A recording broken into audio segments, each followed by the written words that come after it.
Hello लोगोफोर बड' जब info YouTube चेनेलाव बरायबाय आसा खालामो नोंथांमोना बयबो मोजां दङ। दायो नोंथांमोन थाखाय गोदान आपडेट लाना फैदों स्कलारशिपनि बेनो जाबाय क्लास 9, 10, 11 एन्ड 12 आव जायफ्रा फरायगासिनो दङ नोंथांमोन थाखाय गोदानै स्कलारशिप एनाउन्स खालामदों आरो बेयाव नोंथांमोना एप्लाइ खालामनो हागोन। नाथाय सोर एप्लाइ खालामनो हागोन आरो मा खालामनांगौ जों नायगोन गासिबो डिटेल्सखौ।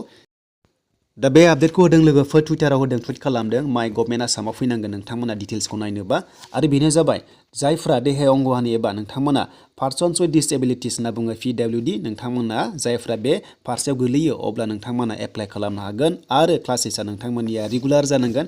नोंथाङा रेगुलार फरायनाय जानांगोन अब्लासो मोननो हागोन। बेनो जाबाय क्लासेसआ 9, 10, 11 एन्ड 12 आव बिनि गाहायाव मोननाय नङा।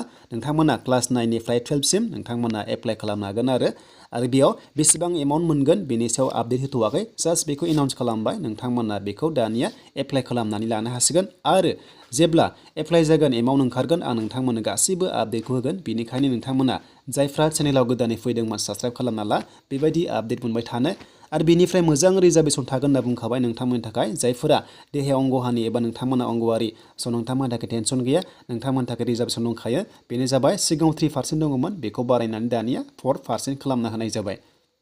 दा बेखायनो नोंथांमोना गोसो होदो फरायनायाव जायफोरा मोजां फरायनाय दङ नोंथांमोननि थाखाय साख्रिया जागोन आरो मानोना नोंथांमोना 4% रिजार्भेसन मोनबाय गभर्नमेन्ट जबाव अब्ला नोंथांमोना मोजां स्कप दङ। दा बेनि सोमोन्दै लोगोफोरा आपडेटआ जायफ्रा फिजिकेल विथ डिसेबिलिटिस पार्सन नोंथांमोननि थाखाय मोजां स्कप स्कलारशिप सफैसिगोन। दा स्कलारशिपनि एमाउन्टआ बेसेबां जागोन बेखौ नोंथांमोना फैबाय थानाय समाव मिथिगोन। दा बेनि सोमोन्दै लोगोफोरा आपडेटआ दा नोंथांमोना भिडिअ नायनानै मोजां मोनदोंबा लाइक कमेन्ट शेयार आरो जाय नोंथांमोना चेनेलाव गोदानै फैदोंमोन साबस्क्राइब खालामना ला जेब्लायबो नोंथांमोना बेबायदि आपडेट मोनबाय थानो बड' जब इनफो इउटुब चेनेलाव।